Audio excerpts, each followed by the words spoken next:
밥 먹고 눕지 마라. 우리는 이 말을 의심 없이 믿어왔다.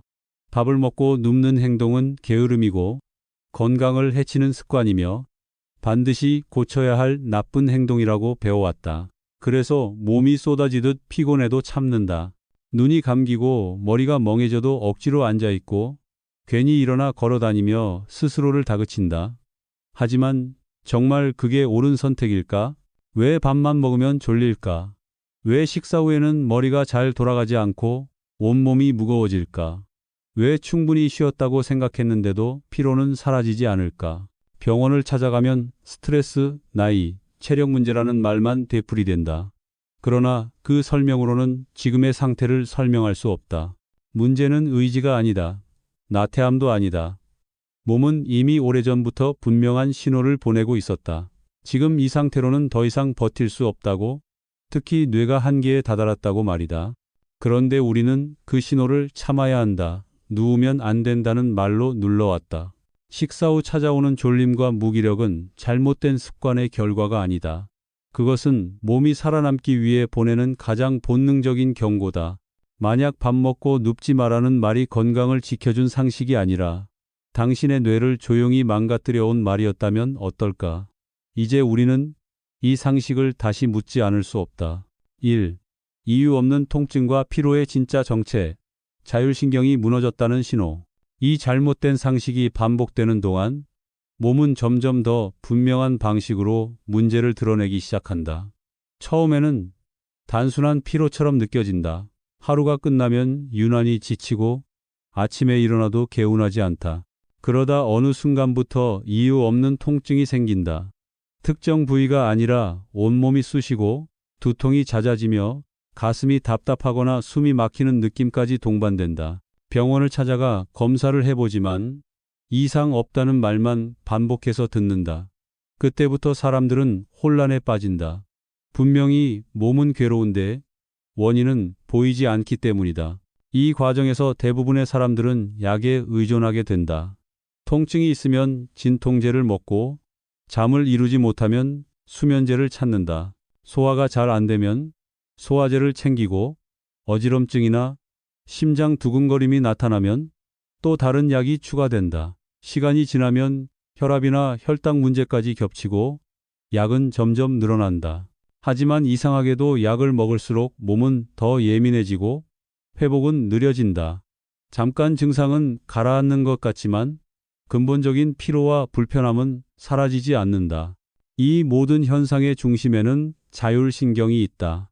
자율신경은 우리가 의식하지 않아도 심장 박동, 혈관 수축과 이완, 소화기관의 움직임, 체온과 호흡을 조절하는 생명 유지 장치다. 이 균형이 무너지면 몸은 스스로 회복할 능력을 잃는다. 근육은 제대로 긴장을 풀지 못하고 혈액순환은 원활하지 않으며 장의 움직임도 흐트러진다. 그 결과 통증, 불면, 소화장애, 만성 피로가 서로 얽혀 전신으로 퍼져나간다. 중요한 차이는 회복 속도에 있다. 단순한 피로는 하루 이틀 쉬면 나아진다. 충분히 자고 나면 몸이 다시 살아난다. 그러나 자율신경이 무너진 상태에서는 아무리 쉬어도 피로가 쌓인다. 아침부터 이미 지쳐있고 하루를 버티는 것 자체가 부담이 된다. 이유 없는 통증과 끝없는 피로는 성격이나 마음의 문제가 아니라 몸의 조절 시스템이 무너졌다는 분명한 신호다. 이 신호를 무시한 채 증상만 누르다 보면 회복은 점점 더 어려워진다. 이 자율신경은 왜 현대인에게 무너질 수밖에 없는가?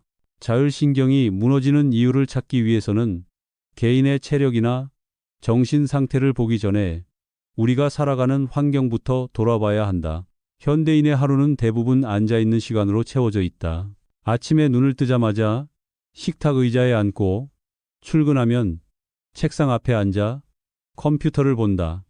회의도, 식사도, 이동 중에도 앉아있는 시간이 대부분이다. 집으로 돌아와서도 상황은 달라지지 않는다. 소파에 앉아 텔레비전을 보거나 휴대전화를 들여다보며 하루를 마무리한다. 몸은 거의 움직이지 않지만 머리와 신경은 하루 종일 긴장 상태에 놓인다. 문제는 이 앉아있는 생활, 이 몸의 구조와 전혀 맞지 않는다는 데 있다. 앉아있을수록 고개는 자연스럽게 앞으로 빠지고 등은 둥글게 말리며 골반은 틀어지기 쉽다. 처음에는 불편함이 거의 느껴지지 않는다. 오히려 익숙해지고 그 자세가 편하게 느껴지기까지 한다. 하지만 이 편안함은 착각이다. 척추가 틀어지고 균형이 무너지면 그 안을 지나가는 신경과 혈관은 지속적인 압박을 받는다. 이 상태가 매일 반복되면 자율신경은 서서히 조절 능력을 잃게 된다. 컴퓨터와 휴대전화 사용은 이 문제를 더욱 악화시킨다. 화면에 집중할수록 고개는 더 숙여지고 목과 어깨에는 과도한 긴장이 쌓인다. 집에서도 푹신한 소파에 기대거나 비스듬히 누운 자세로 화면을 보는 습관은 척추의 자연스러운 배열을 무너뜨린다. 과거에는 걷고 서서 일하는 시간이 많아 몸이 자연스럽게 균형을 회복할 기회가 있었지만 지금은 그런 시간이 거의 없다. 몸은 하루 종일 한 자세에 묶여 있고 자율신경은 끊임없이 왜곡된 신호를 받아야 한다. 결국 현대인의 생활 방식 자체가 자율신경을 무너뜨리는 구조다. 특별히 무리를 하지 않아도, 특별한 병이 없어도 매일 반복되는 자세와 습관만으로도 신경의 균형은 쉽게 깨진다. 그래서 자율신경 문제는 일부 사람만의 문제가 아니라 지금 이 시대를 살아가는 대부분의 사람들이 피하기 어려운 결과가 되어버렸다. 3.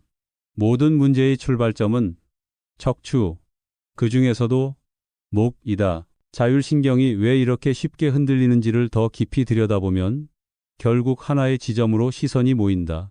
바로 척추다. 척추는 단순히 몸을 지탱하는 뼈의 구조물이 아니다. 뇌에서 내려온 신경이 전신으로 퍼져나가는 통로이자 자율신경이 몸 전체를 조율하는 중심축이다. 이 통로가 비틀리거나 압박을 받으면 아무리 뇌가 정상적인 신호를 보내도 몸은 그 신호를 제대로 받아들이지 못한다. 그래서 척추의 문제는 곧 자율신경의 문제로 이어진다. 척추 중에서도 특히 중요한 부위가 목이다. 자율신경은 등뼈를 통해 교감신경이 내려오고 머리와 꼬리뼈 쪽에서 부교감신경이 관여하는데 이 모든 흐름의 시작점이 바로 목이다. 목은 뇌와 몸을 직접적으로 연결하는 유일한 길이다. 혈관도, 신경도, 림프도 모두 이 좁은 통로를 지나야 한다. 이곳에 문제가 생기면 그 영향은 전신으로 퍼질 수밖에 없다. 현대인에게 목 문제가 유독 많은 이유도 여기에 있다. 하루 종일 고개를 숙인 채 화면을 들여다보고 집중할수록 머리는 몸보다 앞으로 나간다. 골반이 틀어지고 척추가 무너지면 그 보상작용으로 목은 더 큰 부담을 떠안게 된다. 특히 목은 작은 각도 변화에도 신경과 혈관에 큰 영향을 미친다. 눈에 보이는 큰 통증이 없어도 미세한 압박이 반복되면 자율신경의 균형은 쉽게 깨진다. 목이 망가지면 가장 먼저 나타나는 변화는 뇌와의 소통장애다. 신경신호는 느려지고 혈액순환은 원활하지 않다. 그 결과 머리가 멍해지고 집중력이 떨어지며 잠을 자도 개운하지 않은 상태가 이어진다. 심장이 이유 없이 두근거리거나 소화가 갑자기 나빠지는 것도 이와 무관하지 않다. 몸의 각 기관이 제 역할을 못하는 것이 아니라 지휘 체계가 흐트러진 것이다. 결국 자율신경 문제의 뿌리는 생활 습관 속에서 서서히 틀어진 척추, 그리고 그 중에서도 가장 혹사당한 목에 있다. 이 사실을 외면한 채 증상만 쫓아다니면 회복은 멀어진다. 반대로 목과 척추를 바로 보는 순간 지금까지 이해되지 않던 많은 증상들이 하나의 흐름으로 연결되기 시작한다. 4. 누워서 하는 스마트폰이 가장 위험한 이유. 목이 자율신경 문제의 핵심이라는 사실을 이해했다면 이제 가장 위험한 일상 습관이 무엇인지도 분명해진다. 바로 누운 상태에서 스마트폰을 보는 행동이다. 많은 사람들은 하루를 마무리하며 침대에 누워 휴대전화를 본다. 잠이 오지 않아 잠깐 본다는 생각으로 시작하지만 이 짧은 시간이 목과 신경에는 가장 치명적인 부담이 된다. 누운 자세에서는 목이 머리의 무게를 자연스럽게 분산시키지 못한다. 스마트폰 화면을 보기 위해 고개를 앞으로 숙이거나 옆으로 꺾게 되는데 이때 목뼈에는 앉아있을 때보다 훨씬 큰 압박이 가해진다. 겉으로 보기에는 편해 보이지만 실제로는 목이 가장 불안정한 상태에 놓인다. 특히 침대나 소파에서 머리를 받치지 않은 채 화면을 내려다보는 자세는 신경과 혈관을 동시에 압박한다. 문제는 이 습관이 대부분 잠들기 직전에 반복된다는 점이다. 자율신경은 휴식과 회복을 위해 서서히 안정되어야 하는데 이때 목이 강한 자극을 받으면 신경은 오히려 각성 상태로 들어간다. 그래서 누워서 스마트폰을 본 뒤 잠들기 어려워지고 잠을 자도 깊이 들지 못한다. 다음 날 아침 머리가 무겁고 목과 어깨가 뻐근한 상태로 하루를 시작하게 된다. 이 과정이 반복되면 목의 미세한 틀어짐은 점점 고착되고 자율신경의 균형은 더 쉽게 무너진다. 단순한 피로를 넘어서 두통, 어지럼증, 가슴 답답함 같은 증상으로 이어지는 이유다. 누워서 하는 스마트폰은 잠깐의 휴식이 아니라 자율신경과 뇌를 가장 빠르게 지치게 만드는 습관이라는 사실을 인식해야 한다. 5. 뇌는 왜 이렇게 쉽게 피로해지는가? 혈액순환의 진실. 목이 지속적으로 긴장되고 자율신경의 균형이 깨지면 가장 먼저 영향을 받는 곳은 뇌다. 많은 사람들이 뇌의 피로를 정신적인 문제로만 생각하지만 실제로 뇌가 쉽게 지치는 이유는 매우 물리적이다. 바로 혈액순환 때문이다. 뇌는 몸 전체 크기에 비해 매우 많은 에너지를 필요로 한다. 가만히 있어도 끊임없이 신호를 처리하고 기억하고 판단해야 하기 때문에 산소와 영양 공급이 조금만 줄어들어도 바로 피로를 느낀다. 뇌로 가는 혈액은 심장에서 출발해 목을 지나 머리로 올라간다. 이때 목은 혈관이 통과하는 가장 중요한 길목이다. 목뼈가 틀어지거나 근육이 과도하게 긴장하면 이 통로는 자연스럽게 좁아진다. 혈액이 아예 막히는 것은 아니지만 흐름이 느려지고 공급이 줄어든다. 그 결과 뇌는 필요한 만큼의 산소를 받지 못한 채 일을 계속해야 한다. 이는 마치 연료가 부족한 상태로 엔진을 돌리는 것과 같다. 혈액순환이 원활하지 않은 뇌는 여러 방식으로 신호를 보낸다. 집중력이 급격히 떨어지고 머리가 멍해지며 판단이 느려진다. 아무 일도 하지 않았는데도 쉽게 지치고 작은 자극에도 예민해진다. 어떤 사람은 어지럼증을 느끼고 어떤 사람은 기억력이 갑자기 나빠졌다고 느낀다. 잠을 충분히 잤는데도 개운하지 않은 이유도 여기에 있다. 잠자는 동안에도 뇌는 회복을 위해 충분한 혈류를 필요로 하기 때문이다. 이 상태가 오래 지속되면 문제는 더 깊어진다. 뇌는 항상성 유지를 위해 무리하게 버티다가 점점 기능을 떨어뜨린다. 그래서 나이에 비해 기억력이 빠르게 저하되거나 감정 조절이 어려워지고 이유 없는 불안감이 커진다. 단순한 노화로 치부되던 많은 변화들이 사실은 혈액순환 장애에서 시작되는 경우가 많다. 결국 뇌피로의 핵심은 정신력이 아니라 목과 척추를 통해 이어지는 혈액순환의 흐름에 있다. 이 흐름이 막히는 순간 뇌는 누구보다 먼저 지쳐버린다. 6. 밥 먹고 졸린 이유. 몸이 보내는 생존 신호. 뇌가 혈액순환에 얼마나 민감한지 이해하고 나면 식사 후 찾아오는 졸림과 무기력이 전혀 다른 의미로 다가온다. 우리는 흔히 밥을 먹고 졸리면 소화가 안 되거나 식곤증이라고 가볍게 넘긴다. 혹은 집중력이 부족해서 의지가 약해서 생기는 현상이라고 생각한다. 하지만 식사 후 졸림은 단순한 불편함이 아니라 몸이 살아남기 위해 보내는 매우 정직한 신호다. 식사를 하면 몸은 소화를 최우선 과제로 설정한다. 위와 장이 활발하게 움직이기 위해서는 많은 혈액이 필요하다. 그 순간 혈액은 자연스럽게 소화기관 쪽으로 몰린다. 문제는 전체 혈액의 양이 갑자기 늘어나지 않는다는 점이다. 소화기관으로 혈액이 집중되면 상대적으로 뇌로 가는 혈액은 줄어들 수밖에 없다. 특히 이미 목과 척추 문제로 뇌 혈류가 부족한 사람일수록 이 변화는 더욱 크게 느껴진다. 그 결과 뇌는 빠르게 피로를 느낀다. 머리가 멍해지고 눈이 무거워지며 생각이 느려진다. 몸이 축 처지고 아무것도 하기 싫어지는 것도 같은 이유다. 이때 나타나는 졸림은 게으름이 아니라 뇌가 스스로를 보호하기 위해 보내는 경고다. 더 이상 같은 상태로는 버틸 수 없으니 활동을 멈추고 회복을 우선하라는 신호인 것이다. 문제는 우리가 이 신호를 거부한다는 데 있다. 밥 먹고 눕지 말라는 말에 익숙해진 우리는 억지로 앉아 있거나 졸음을 쫓기 위해 움직인다. 하지만 이는 뇌의 요구와 정반대의 행동이다. 이미 혈액 공급이 줄어든 상태에서 계속 활동을 강요하면 뇌는 더 큰 부담을 떠안게 된다. 그 결과 피로는 더 깊어지고 회복은 더 늦어진다.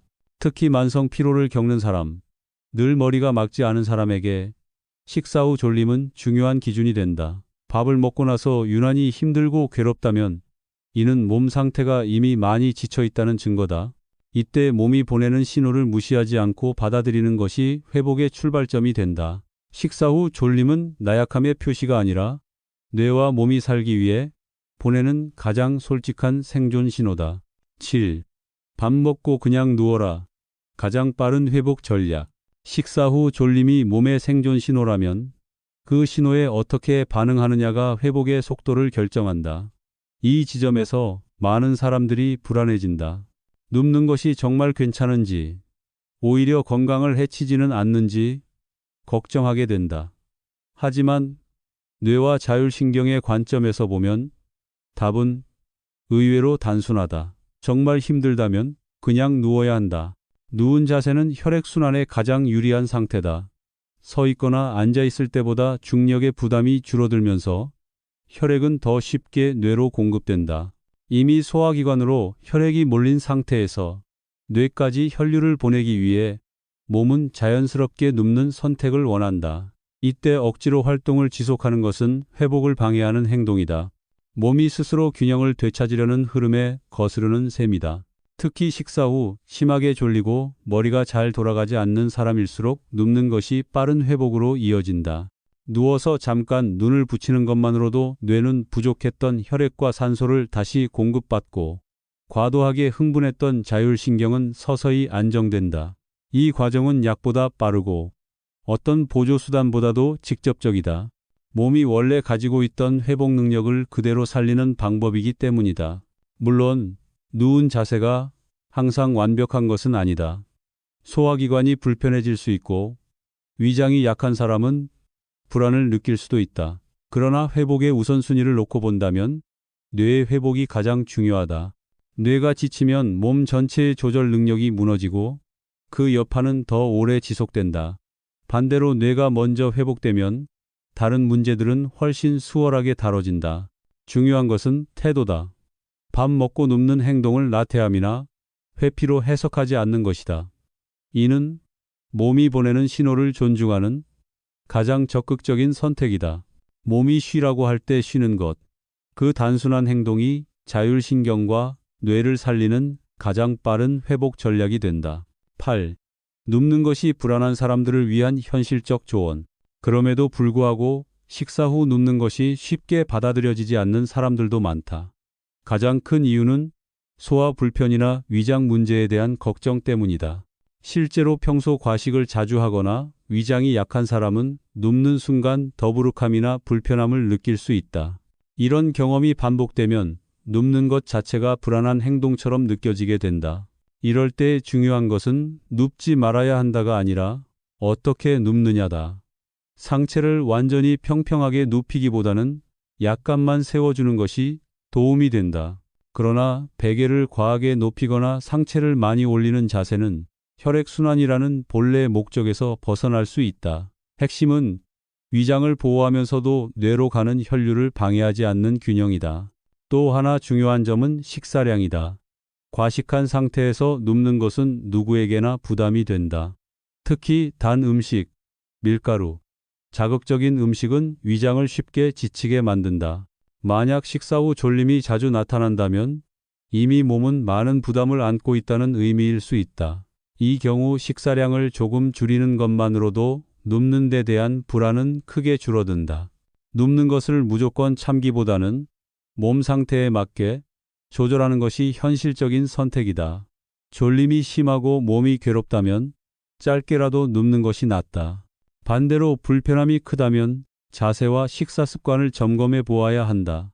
중요한 것은 눕는 행동을 두려워하지 않고 회복을 위한 하나의 도구로 받아들이는 태도다. 9. 앉아있는 당신을 살리는 단 하나의 행동. 식사 후에 휴식만큼이나 중요한 것이 하루 대부분을 차지하는 앉아있는 시간을 어떻게 관리하느냐다. 많은 사람들은 자세가 무너졌다는 것을 느끼면 의자에 앉은 채로 잠깐 몸을 비틀거나 스트레칭을 한다. 순간적으로는 시원해지는 것 같지만 이것만으로는 부족하다. 앉아 있는 상태 자체가 이미 척추와 자율신경에 지속적인 부담을 주고 있기 때문이다. 그래서 가장 중요한 행동은 단 하나다. 바로 자리에서 일어나는 것이다. 자세가 흐트러졌다는 생각이 들었다면 그 즉시 일어나야 한다. 단순히 일어섰다가 다시 앉는 것이 아니라 짧게라도 걷는 것이 핵심이다. 사무실 안을 한 바퀴 돌거나 화장실을 다녀오는 정도의 움직임이면 충분하다. 1. 2분의 짧은 걷기만으로도 굳어있던 근육이 풀리고 혈액순환이 다시 살아난다. 이 작은 움직임은 목과 척추를 보호할 뿐 아니라 자율신경의 균형을 되찾는 데도 큰 도움이 된다. 뇌로 가는 혈류가 잠시라도 원활해지면 집중력은 다시 살아나고 피로감도 줄어든다. 더 오래, 더 효율적으로 일하기 위해서라도 계속 앉아 버티는 것은 좋은 선택이 아니다. 앉아 있는 시간을 끊고 일어나는 것.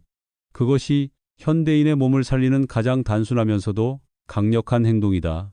10. 올바른 앉는 자세와 절대 피해야 할 습관들. 일어나는 습관만큼 중요한 것이 다시 앉을 때의 자세다. 올바른 앉는 자세의 핵심은 복잡하지 않다.